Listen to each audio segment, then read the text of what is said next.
Review 2Cam. Hello everyone, guys. Have you ever thought a peaceful morning, picking lemons, could be the start of a nightmare? 2Cam, a gentle woman who spends her life in the garden, was all smiles that day in a grove glowing yellow. But just a few hours later, people heard glass, shattering screams, and the shadowy figures of a group of strangers.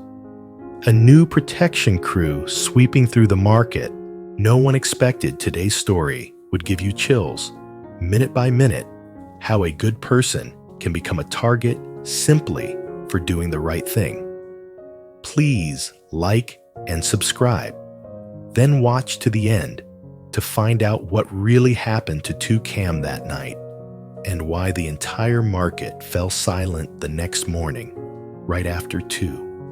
Cam sold her morning batch of lemons exactly 50,000 jong and thought the day would end in peace. Somewhere else, an undercurrent began to rise. A local police officer got an urgent call. There's a new protection gang moving into our area. As soon as the report came in, the mood at the station changed.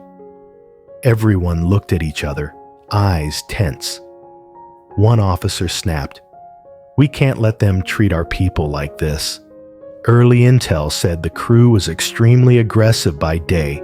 They pose as regular vendors, but at night, they show up at people's doors, smashing furniture, throwing rocks and making threats to mark their territory. Some even said they were forcing residents to pay monthly protection money, basically pay to be left alone. What really gave people chills was that the ringleader wasn't local. He was a stranger who'd recently moved in, driving a car with out-of-province plates. Calm demeanor, eyes sharp as a knife. No one knew where he came from. They only knew that every time he showed up, a door got kicked in and someone got threatened afterward. Inside the office, the air got heavy. A senior officer slammed his hand on the desk. "We can't let them run wild. Our people worked their whole lives, and now they're being threatened in their own homes." Another officer jumped in, voice full of anger. "These guys don't just look down on the people. They look down on law enforcement too. Do they think there's no law here?" The tension peaked. Finally, the commander shot to his feet and made a bold call. "We go there, straight to his house. Let's see what he thinks he's doing, and make it clear this isn't a place where you can stir up trouble and get away with it." Within minutes, a rapid response team was formed and rolled out heading for the house where the protection boss was holed up, a clear sign a fiery showdown was coming. 2 brave officers chose to walk straight into the boss's den, the man making the whole market live in fear. As the door swung open, the air inside was thick, reeking of cigarettes and hard liquor. The boss sat in the middle of a low tea table set. He was sitting on a polished wooden chair, surrounded by a few of his men chatting and laughing. He didn't look the least bit rattled.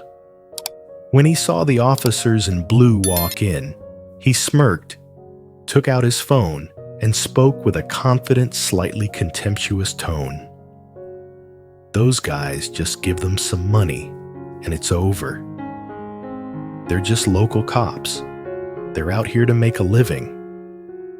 He didn't know that this time he was facing people who couldn't be bought. The 2 officers stepped forward and stood up straight. Their voices were firm, and every word was clear. "We've had reports that your men are breaking into people's houses and demanding protection money. Do whatever business you want, but don't harm the locals. Let me be clear, if this happens again, we won't let it slide." The room went completely silent. One of the henchmen started to stand up to react, but the boss's look stopped him. He kept smiling, pretending to be friendly, then suddenly pulled out a thick stack of cash and pushed it toward the officers. "Have a drink, it's not much. If business goes well, I'll send more." For a moment, everything seemed to freeze. One officer looked him straight in the eye and spoke each word distinctly, making the whole house fall quiet. "I'm asking you to take this seriously. Don't try to buy us off. Everyone likes money, but we won't trade our conscience or betray the people." Those words, simple as they were, shut the boss up. His face hardened, and his hand hovering over the cash froze in midair. For the first time, he saw the unwavering resolve in the lawman's eyes. Another officer spoke slowly, cold as steel. "This is the first and final warning. I've also heard your men smashing places and demanding money. If it happens again, we won't be talking like this. We'll come back and arrest all of you." The two officers turned and walked out, leaving behind the ringleader's cold face and a room that felt heavy. The door closed, but for the people in the market, a new kind of faith opened up. That even in the middle of this wave of crime, there are still people who stand by their integrity and the side of justice. After the tense confrontation, the boss slumped into his chair, still stunned. He couldn't believe what had just happened. Local cops didn't take the money. He grabbed his phone, voice sharp. "Hey, it's getting serious. They didn't take the money." Silence came through on the other end. For the first time, people saw the protection boss actually worried. At the same time, in the busy market, Cam was hunched over her lemon stall. The sacks of fresh yellow lemons, only a few dozen thousand jong per kilo, were the result of her whole morning's work. Amid the buzz of buyers and sellers, a stranger hurried past, bumped her stand, and disappeared into the crowd. A few minutes later, a thick leather wallet lay abandoned in the walkway.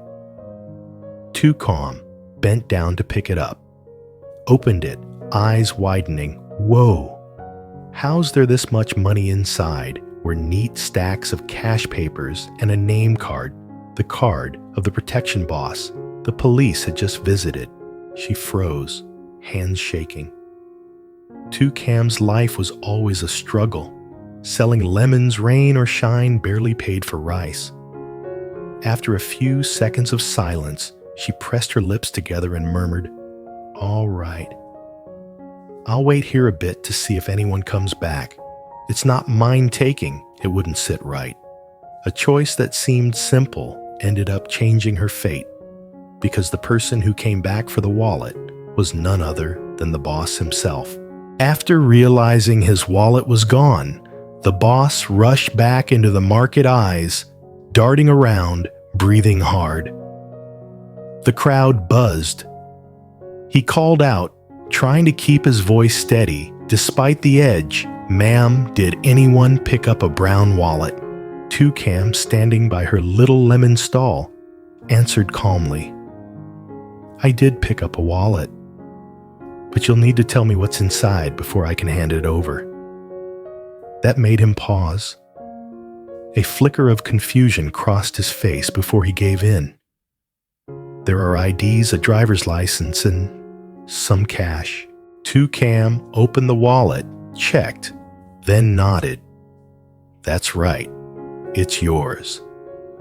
She gave it back with both hands, without a hint of hesitation. For the first time in a long while, the boss actually looked embarrassed. He pulled out a bill and said hoarsely, "Here, take this, grab a drink." But Cam shook her head firm. "No need. I found it, so I'm returning it. That's enough for me. I won't take your money." The entire market went quiet. Surprise flickered in the boss's eyes, This poor woman had a kind of integrity he wasn't used to. He forced a thin smile, trying to smooth things over. "Let me give you a ride home. Looks like it might rain." Right then, a blue uniform appeared. It was the same officer who'd faced him down just a few hours earlier. The market seemed to freeze. On one side stood the boss, who'd tried to buy people off. On the other, the officer who couldn't be bribed. And between them, the woman who'd just done the right thing without asking for anything in return. 3 people, 3 opposing worlds caught in the same frame. That ordinary-looking moment was the turning point that would change everything. After the boss left, the male officer offered to take her home. He warned her that the man was a notorious newcomer who played rough, and that she should be careful. When they reached her house, she thanked him sincerely, then gave him a kiss. And who knows, maybe that's where their love begins.